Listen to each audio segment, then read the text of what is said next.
जय हिंद। आपका लक्ष्य साथी यूट्यूब चैनल पर फिर से स्वागत है। आज हम इसके अंदर देखने वाले हैं कि जो वैदिक काल था या कहें कि जो वैदिक सभ्यता थी, इस वैदिक सभ्यता के अंदर जो व्यापार था या कहें कि जो अर्थव्यवस्था थी, जो उद्योग धंधे थे, इनके बारे में देखने वाले हैं। ये हमारी प्राचीन भारत के इतिहास की सीरीज नंबर 31 है और ये वैदिक काल पर पार्ट नंबर 10 है। इससे पहले हमने 9 पार्ट किए हैं, वो अलग टॉपिकों पर थे। तो इसी के अंदर जो अर्थव्यवस्था है, अर्थव्यवस्था के केवल अर्थव्यवस्था के बारे में देखने वाले हैं। तो हमारा एक उद्देश्य रहता है कि कम समय में अधिक से अधिक जानकारी देख सकें। तो इसके अंदर देखते हैं कि सबसे पहले वैदिक कालीन अर्थव्यवस्था। तो वैदिक कालीन जो अर्थव्यवस्था है, हमारे इतिहासकारों ने 2 भागों में बांटा। जो वैदिक काल है ये 1500 ईस्वी पूर्व से लेकर लगभग 600 ईस्वी पूर्व तक माना जाता है। तो हमारे इतिहासकारों ने परिवर्तन के आधार पर वैदिक काल को 2 भागों में बांटा। एक तो पूर्व वैदिक काल या कहें कि ऋग्वैदिक काल, जो कि 1500 ईस्वी पूर्व से लेकर 1000 ईस्वी पूर्व तक है। और ये जो दूसरा कालखंड है जिसको हमने कहा उत्तर वैदिक काल। उत्तर वैदिक काल 1000 ईस्वी पूर्व से लेकर 600 ईस्वी पूर्व के मध्य माना जाता है।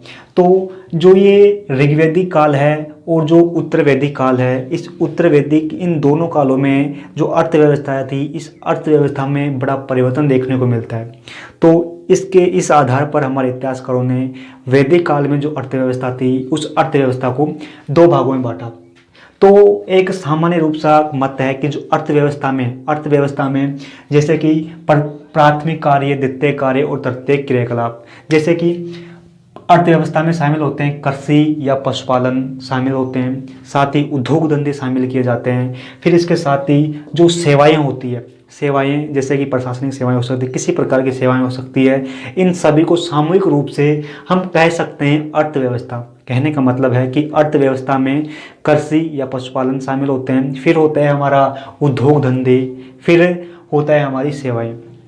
तो इन सभी को सामूहिक रूप से हम कह सकते हैं अर्थव्यवस्था। तो हमारे जो वैदिक काल है, इस वैदिक काल में हमको जो प्राथमिक क्रियाकलाप और द्वितीय क्रियाकलाप यानी कि कृषि एवं पशुपालन देखने को मिलते हैं और उद्योग धंधे देखने को मिलता है ना। इसकी हमको जानकारी हमारे वेदों से प्राप्त हो जाती है, लेकिन हमारे वेदों से हमको सेवाओं के बारे में कि वहाँ पर सेवाएं भी थी, इसके जानकारी बहुत ही कम प्राप्त होती है या कहें कि न के बराबर प्राप्त होती है। तो हमने देखा कि जो वैदिक काल है, इस वैदिक काल में 2 प्रकार के समूह थे मुख्य रूप से, जिसको हमने कहा कि आर्य लोग और अनार्य लोग। आर्य लोग और अनार्य लोग। अनार्य लोग और आर्य लोग। आर्य लोग हैं जो कि मध्य एशिया से आए थे भारत के अंदर, और ये आर्य लोग पशुपालन करते थे आरंभ में, यानी कि जो 1500 ईस्वी पूर्व के आसपास ये पशुपालन इनका प्रमुख व्यवसाय था, है ना। लेकिन जैसे ये 1000 ईस्वी या कहेंगे उत्तर वैदिक काल आता है, तो उत्तर वैदिक काल में जो ये आर्य लोग थे पहले पशुपालन करते थे, धीरे धीरे ये आर्य लोग कृषि भी करने लगते हैं, यानी कि खेती भी करने लगते हैं, ये कृषक बन जाते हैं। तो उत्तर वैदिक काल आते आते जो आर्य लोग थे कृषि भी करते हैं और पशुपालन भी करते हैं। तो हम इसको सामूहिक रूप से कह सकते हैं कि ये मिश्रित कृषि करने लगे थे। मिश्रित यानी कि पशुपालन प्लस कृषि दोनों यहाँ पर जो अपने जो प्रमुख कार्य हुआ करते थे। और इसी समय जो लोग आर्य नहीं थे, एक तो आर्य थे जो कि पशुपालन आरंभ में, बाद में कृषि करने लगे, लेकिन एक गुट और था या कहें कि एक समूह और था जो कि अनार्य था, और ये अनार्य समूह कृषि कार्य करता था यानी कि खेती करता था। अब इसके बाद में देखें कि अब हमने देखा कि ऋग्वैदिक काल और उत्तर वैदिक काल, तो हम इन दोनों को समझने का प्रयास करेंगे और इनके अंदर अंतर देखने का प्रयास करेंगे। तो देखें कि जो ऋग्वैदिक काल है, इस ऋग्वैदिक काल में जो आर्य लोग थे, इनका प्रमुख जो व्यवसाय या कहेंगे प्रमुख कार्य पशुपालन था। अब पशुपालन के अंदर भी जो कि कुछ प्रमुख पशु थे जैसे कि गाय और अश्व। तो जो आर्य लोग थे, इन आर्य लोगों के जीवन में गाय और पशुपालन का बहुत ही बड़ा महत्व योगदान था। यानी कि जो आर्य लोग थे, इन आर्य लोगों के जीवन में गाय माना गया है कि गाय से ही देवताओं की उत्पत्ति हुई है। इससे हम अनुमान लगा सकते हैं कि जो आर्य लोग थे उनके जीवन में गायों का कितना बड़ा महत्व था। साथ ही अश्व भी थे। अब इस समय क्या होने लगा कि पशुपालन प्रमुख व्यवसाय था आर्यों का, तो इन आर्यों को जो आर्य थे, इन आर्यों ने जो इनके पशु थे, इन पशुओं को देवताओं के साथ जोड़कर देखा जाने लगा, जैसे कि शिव के साथ नंदी, और साथ ही इस प्रकार यानी कि पशुओं को देवताओं के साथ जोड़कर देखा जाने लगा, यानी कि इनको देखा। फिर इसके बारे में देखें कि जैसे कि आर्य के जीवन में गाय और अश्व महत्वपूर्ण थे, और इन गाय और जो अश्व थे या कहें जो घोड़े थे, इनका प्रयोग मुद्रा के रूप में भी किया जाने लग गया, कि इन गाय और अश्वों का उस समय प्रयोग मुद्रा के रूप में भी किया जाता था। साथ ही अब हम गाय का महत्व देखते हैं तो हमको दो प्रमुख दिखते हैं कि यहाँ पर गाय को, जो कि गाय से गोमत शब्द भी निकला है, गोमत, तो गोमत जाना, गोमत धनी व्यक्ति को कहा जाता था, यानी कि उस समय जिस व्यक्ति के पास जितनी अधिक गायें होती थी, यानी कि वैदिक काल में जो ऋग्वैदिक काल है, उस समय जिस व्यक्ति के पास जितनी अधिक गायें होती थी उसको उतना ही अधिक धनी व्यक्ति माना जाता था। यानी कि उस समय धनी व्यक्ति वही माना जाता था जिसके पास कितनी अधिक गायें हैं, क्योंकि उस समय पशुपालन प्रमुख व्यवसाय था और पशुओं के अंदर गायें प्रमुख थी। जिसके पास अधिक गायें होगी वो उतने अधिक धनी माना जाएगा। इसके बाद में देखें कि मवेशन जो कि मवेशन है, इस मवेशन यह हमको ऋग्वेद में एक शब्द मिला है। इसका हमारे इतिहासकारों ने अर्थ निकाला कि मवेशन का अर्थ होता है गायों की खोज करना। तो उस समय आर्यों के समय अनार्य वर्ग था, तो अनार्य वर्गों में से जो आर्यों की गायें चुरा लिए करते थे, यानी कहने का मतलब है कि आर्य लोग अनार्यों की गायें चुरा लेते थे। तो आर्य लोग अपनी गायें अनार्यों से लेने के लिए युद्ध करते थे, यानी कि इन गायों की वजह से उस समय आर्यों और अनार्यों के मध्य युद्ध हो जाते थे। गायें युद्ध का एक कारण भी थी। अब इसके साथ देखें कि जो वैदिक काल है या कहें कि जो हमारा ऋग्वैदिक काल है, इस ऋग्वैदिक काल में उद्योग धंधे और व्यापार, तो जो ऋग्वेद है, इस ऋग्वेद के अंदर हमको जानकारी मिलती है कि भाई जो हमारा ऋग्वैदिक काल है, यहाँ पर साक्ष्य पुरातात्विक साक्ष्य बहुत ही कम मिले हैं। हमको जो ऋग्वैदिक काल है इसकी जानकारी ऋग्वेद से प्रमुख रूप से मिलती है। तो ऋग्वेद से हमको पता लगता है कि यहाँ पर प्रमुख उद्योग थे, जैसे कि शिल्प उद्योग, काष्ठ यानी कि लकड़ी के बने उद्योग, रथ का निर्माण करने का कार्य, कुम्हार के, और वस्त्र, ये प्रमुख उद्योग थे। इसके साथ ही हमें जो ऋग्वेद है, इस ऋग्वेद में अयस शब्द का उल्लेख है। ये अयस शब्द तांबे के लिए किया जाता था। तो हमको उस समय लिखा गया जो वेद है उसके अंदर तांबे का उल्लेख मिलता है। तो इसका मतलब यह है कि उस समय तांबे का प्रयोग किया जाता था। साथ ही हमको ऋग्वेद में एक शब्द निष्क मिला है, निष्क, जिसका अर्थ होता है श्रवण, यानी कि सोना। निष्क शब्द है, निष्क शब्द का अर्थ होता है सोना। तो उस समय के लोग जब अपने वेद में सोने का शब्द का प्रयोग करते हैं तो इससे ये माना जाता है कि भाई उस समय उनको सोने की जानकारी भी थी, साथ ही यहाँ पर ऋग्वेद में हमको एक शब्द मिला है, जैसे कि तस्चा, जो कि बढ़ाई, जो कि लकड़ी का कार्य करने वाले के लिए प्रयोग किया जाता था। इसके साथ ही पल्लव शब्द, जो कि नावों का निर्माण करने वाले के लिए किया जाता था। और अरित शब्द का प्रयोग जो नाव को चलाने वाले के लिए किया जाता था। तो ये शब्द हमको ऋग्वेद में मिलते हैं। तो इसे जैसे नावों का शब्द मिला तो वहाँ पर नावे का प्रयोग भी किया जाता था। इसके साथ ही जो कि समुद्र से भी ये जो आर्य लोग थे ये परिचित थे।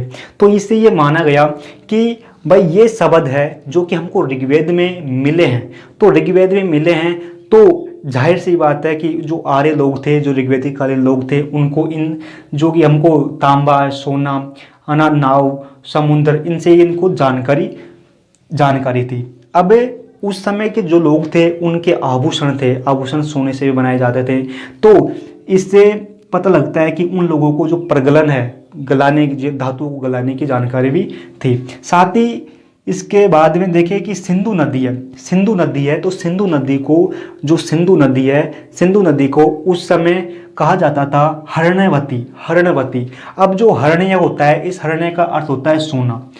सोना, सिंधु नदी को हरणवती इसलिए कहा जाता था कि जो सिंधु नदी अपने साथ जो बालू लाती थी, या कहेंगे जो रेत लाती थी, इस रेत के अंदर जो कि सोने के कण भी पाए जाते थे, सोने के कण भी पाए जाते थे। इसलिए उस समय सिंधु नदी को हिरण्यवती कहा गया, और इसकी जानकारी हमको उस समय लिखे गए ऋग्वेद में मिलती है। इसके साथ ही जो उद्योग, जो वस्त्र उद्योग थे, तो वस्त्र उद्योग हमने देखा कि सिंधु घाटी सभ्यता थी। इस सिंधु घाटी सभ्यता में भी वस्त्रों का प्रयोग किया जाता था, और वहाँ पर जो प्रमुख वस्त्र थे वो कपास के बने हुए होते थे। लेकिन जो हमारा वैदिक काल है, इस वैदिक काल में जो सान का पौधा होता है, इस सान के पौधे से जो कि धागा निकलता है, तो इस सान के पौधे से वस्त्र बनाए जाते थे। इसके साथ ही ऊन का प्रयोग भी वस्त्र बनाने के लिए किया जाता था, और हिरण के जो चमड़े होते थे, हिरण के चमड़े का प्रयोग भी वस्त्रों के लिए किया जाता था। साथ ही रेशम का प्रयोग भी वस्त्र बनाने में किया जाता था। हमारा ऋग्वेदिक काल में हमको इसकी जानकारी मिलती है। इसके साथ ही कि भाई हमने देखा कि जो सिंधु घाटी सभ्यता थी, इस सिंधु घाटी सभ्यता में कपास के प्रयोग मिलते हैं, लेकिन हमारा जो वैदिक काल था, जो हमारा जो ऋग्वेदिक काल है, इस ऋग्वेदिक काल में कपास के कोई साक्ष्य नहीं मिलते हैं। तो इसके बाद में देखें कि व्यापार की जो ऋग्वेदिक काल था, इस ऋग्वेदिक काल में व्यापार हुआ करता था, और ये व्यापार जो कि आंतरिक था, यानी कि केवल वैदिक सभ्यता के अंदर ही हुआ करता था, दूसरी अन्य सभ्यताओं के साथ, समकालीन सभ्यताओं के साथ नहीं था। तो आंतरिक व्यापार था। अब आंतरिक व्यापार था, तो व्यापार कर वहाँ पर हमको ऋग्वेद में जानकारी मिलती है कि एक ऋग्वेद में शब्द है पणि। पणि शब्द का अर्थ निकाला कि जो ब्याज पर धन देने वाला व्यक्ति था। तो उस समय जो व्यापार किया जाता था, और व्यापार करने के लिए या कहें कि उधार भी दिया जाता था। इसके बाद में हम देखें कि कृषि की जो ऋग्वेदिक काल है, जो ऋग्वेदिक काल है, इस ऋग्वेदिक काल में कृषि संसाधनों की जानकारी हमको जो ऋग्वेद है, जो कि उस समय लिखा गया, उसमें मिलता है। तो ऋग्वेद में एक शब्द है जिसका नाम है कल्या शब्द, जो कि इसका अर्थ होता है नहर। तो इससे यह प्रमाणित होता है कि उस समय नहरों की जानकारी भी थी, या कहें कि कृषि करने के लिए नहरों का प्रयोग भी किया जाता था। साथ ही ऋग्वेद में एक उड़द शब्द का भी प्रयोग किया गया है, जिसका अर्थ होता है अनाज मापक, यानी कि अनाज को मापने की वे विधि वो जानते थे। साथ ही इसी के अंदर एक करिस शब्द का प्रयोग है। तो करिस का अर्थ होता है खाद। तो ये अपने खेतों में फसल का उत्पादन बढ़ाने के लिए खाद का प्रयोग भी करते थे। इसके साथ ही सिर, जो कि सिर का भी उल्लेख है हमारे ऋग्वेद में। तो सिर का अर्थ होता है हल। तो उस समय जो हल बनाए जाते थे ऋग्वेदिक काल में, तो वो लोहे के हल नहीं थे, लोहे के हल बाद में प्रयोग किए जाते हैं, लेकिन आरंभ में हल लकड़ी के प्रयोग किए जाते थे। साथ ही यहाँ पर ऋग्वेद में हमें कुओं की जानकारी मिलती है। अब हमने देखा कि सिंधु घाटी सभ्यता में भी कुएं का प्रयोग किया जाता था, और जो हमारा ऋग्वेदिक काल है, इसमें भी कुएं का प्रयोग सिंचाई करने के लिए किया जाता था। इसके साथ ही हमको ऋग्वेद में एक स्तवी शब्द की जानकारी मिली है। तो इसका अर्थ होता है अन्नगार, यानी कि अपने अन्न को एकत्रित करने के लिए अन्नगारों का भी निर्माण किया गया। साथ ही फसल यहाँ पर जो हमारा जो ऋग्वेदिक काल है, इस ऋग्वेदिक काल में जो प्रमुख फसल थी वो थी जौ। साथ ही यहाँ पर चावल के भी प्रमाण हमको देखने को मिले हैं।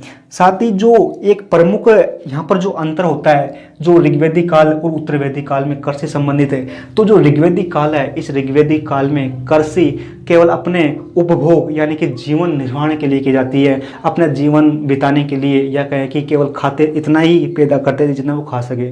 लेकिन जैसे उत्तर वैदिक काल आता है, तो उत्तर वैदिक काल में कृषि जो जीवन निर्वाह या कहेंगे उपभोग के लिए भी की जाती है, साथ ही उनका व्यापार भी आरंभ हो जाता है। इसके बाद में हम देखें कि उत्तर वैदिक काल, तो हमने उत्तर वैदिक काल में जो अथर्ववेद है, इस अथर्ववेद ऋग्वेदिक काल जैसे जाता है, ऋग्वेदिक काल 1000 ईस्वी पूर्व के आते समाप्त हो जाता है, और 1000 ईस्वी पूर्व से लेकर लगभग 600 ईस्वी पूर्व के जो मध्य का काल है, इसको हम कहते हैं ऋग्वेदिक काल। तो ऋग्वेदिक काल में भी हमको कुछ, ऋग्वेदिक काल के बाद में जैसे उत्तर वैदिक काल आता है, इस उत्तर वैदिक काल में हमको कुछ परिवर्तन देखने को मिलता है। जैसे कि अर्थव्यवस्था, जो उत्तर वैदिक काल की जो अर्थव्यवस्था थी, इस अर्थव्यवस्था में चावल, यानी कि जो खेती की जाती थी, फसल थे, प्रमुख चावल थे। साथ ही यहाँ पर हमको जो ऋग्वेदिक काल है, यहाँ पर गेहूं के प्रमाण नहीं मिलते हैं, लेकिन जैसे ही हम उत्तर वैदिक काल आता है, तो उत्तर वैदिक काल में गेहूं की फसल भी की जाने लग गई थी। साथ ही यहाँ पर मूंग और उड़द की फसल की जाती थी। इसके साथ ही यहाँ पर जो प्रमुख हमको अंतर देखने को मिलता है, तो यहाँ पर एक जो अथर्ववेद है, इस अथर्ववेद में इंदु शब्द का उल्लेख है, और इंदु शब्द का अर्थ होता है गन्ना। तो यहाँ पर जो हमारा उत्तर वैदिक काल है, इस उत्तर वैदिक काल में गन्ने की फसल भी की जाती थी। और गन्ना जो एक नकदी फसल होता है, यानी कि गन्ने का प्रयोग क्यों करेंगे, ताकि उसका व्यापार किया जाए, उससे कुछ बनाया जा सके। तो हमने देखा कि चावल, गेहूं, मूंग, उड़द ये खाने की सामग्री थी, यानी कि यह कह सकते हैं कि लोग खाने के लिए इनका उत्पादन करते थे। लेकिन जैसे हमको गन्ना की फसल के प्रमाण मिलते हैं, गन्ना की फसल यहाँ पर की जाती थी ऐसा, और ये गन्ना एक नकदी फसल होता है, या कहें कि एक व्यापारिक फसल है। तो इससे यह प्रमाणित हो जाता है कि उत्तर वैदिक काल में आते आते लोग फसलों का व्यापार भी करने लग जाते हैं। यही हम देखें कि ऋग्वैदिक काल केवल खाने के लिए, या कहें कि उपभोग या जीवन निर्वाह के लिए कृषि की जाती है, लेकिन उत्तर वैदिक काल में ये व्यापार करने के लिए भी कृषि आरंभ हो जाती है, यानी कि कृषि की जो सामग्री है इसका व्यापार भी करने लग जाते हैं। इसके बाद में देखें कि जो हमारा उत्तर वैदिक काल है, इस उत्तर वैदिक काल में कर्षण अयस्क शब्द का प्रयोग किया जाता है। तो कर्षण अयस्क जो शब्द है, इसका अर्थ होता है, जो कि हमको अथर्ववेद में मिलता है। तो कर्षण अयस्क शब्द जो कि लोहे के लिए प्रयोग किया जाता है। तो हमने देखा कि जो वैदिक काल है, जो हमारा ऋग्वैदिक काल है, इस ऋग्वैदिक काल में जो हल होते थे, ये हल लकड़ी के होते थे, और यहाँ पर लोहे का प्रयोग भी नहीं किया जाता है। लेकिन जैसे ही हम उत्तर वैदिक काल में आते हैं, तो उत्तर वैदिक काल में लोहे का प्रयोग किया जाने लग जाता है, और लोहे का आरंभ में उपयोग किया जाता है जो युद्ध के लिए, हथियार बनाने के लिए। लेकिन समय के साथ जैसे ही समय गुजरता है, तो लोहे का प्रयोग खेती में काम आने वाले जो हल है, हल बनाने के लिए भी किया जाने लग जाता है। इसके साथ ही एक बड़ा अंतर यह भी है कि जो ऋग्वैदिक काल है, इस ऋग्वैदिक काल में जो कृषि उत्पादन है बहुत ही कम होता है, क्योंकि यहाँ पर लकड़ी के हल थे, जो कि जिससे ज़्यादा कृषि उत्पादन नहीं किया जा सकता है। साथ ही यहाँ पर जो आर्य वर्ग था, ये आर्य वर्ग कृषि नहीं करता था, बल्कि पशुपालन करता था। लेकिन जैसे ही उत्तर वैदिक काल आता है, तो उत्तर वैदिक काल में जो तकनीकी का विकास होता है, साथ ही यहाँ पर जो कि बोने के लिए हलों का प्रयोग, लोहे के हलों का प्रयोग किया जाने लग जाता है। और यहाँ पर जो आर्य लोग थे, ये आर्य लोग भी पशुपालन की जगह कृषि कार्य करने लग जाते हैं। इस कारण यहाँ पर कृषि उत्पाद, या कहेंगे जो उत्तर वैदिक काल है, इस उत्तर वैदिक काल में कृषि जो उत्पाद है ये बढ़ जाते हैं। इसके साथ ही जो लोहा, इस लोहे का जो साक्ष्य हमको मिले हैं जो उत्तर वैदिक काल के हैं, जैसे कि मालहार, झूसी, भावनगर, नोड, मांडी और अंतरज खेड़ा, यहाँ पर हमको जो कि लोहे के साक्ष्य मिले। इसके साथ ही देखें कि जो उत्तर वैदिक काल है, उत्तर वैदिक काल में हमको एक सतनाम शब्द का सतनाम शब्द जो कि अर्थवेद में लिखा गया है। तो इसका अर्थ होता है सतनाम का चांदी। तो इससे यह प्रमाणित हो जाता है कि जो यहाँ पर उत्तर वैदिक काल के आते आते चांदी का प्रयोग भी किया जाने लगा, या कहेंगे इनको चांदी का ज्ञान भी हो गया था।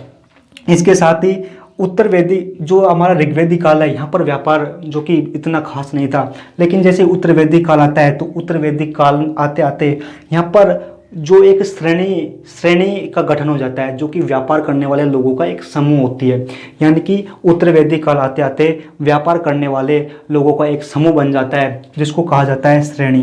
जो ये श्रेणियाँ होती है, इस श्रेणियों का मुख्य होता है, इस मुख्य को श्रेष्ठी कहा जाता है। इसके साथ ही उत्तर वैदिक काल के आते आते लोहे के साथ शीशे का प्रयोग भी होने लग जाता है। उत्तर वैदिक काल में शीशे का प्रयोग भी हो जाता है। इसके साथ ही हम देखें कि जो यहाँ पर उत्तर ऋग्वैदिक काल, उत्तर वैदिक काल में जो ये हमारी अर्थव्यवस्था थी, इस अर्थव्यवस्था में महिलाओं का बड़ा योगदान था, या कहीं पुरुषों का योगदान तो था ही, साथ ही महिलाओं का भी योगदान इसमें हुआ करता था। इसके साथ ही जो हमने यहाँ पर देखा, ये उद्योग धंधे थे, इस उद्योग धंधों की ये प्रारंभिक अवस्था थी। जैसे ही 600 ईस्वी पूर्व के समय आता है, या कहें कि जो नगरीकरण का आरंभ होता है, तो वहाँ पर इन्हीं चीज़ों का एक विकसित रूप हमको देखने को मिलता है। तो फिर मिलते हैं, हमारी जो सीरीज नंबर 32 होगी। यहाँ पर हम जो वैदिक काल है, इस वैदिक काल के अंदर जो विज्ञान की जो विकास है उसके बारे में देखेंगे।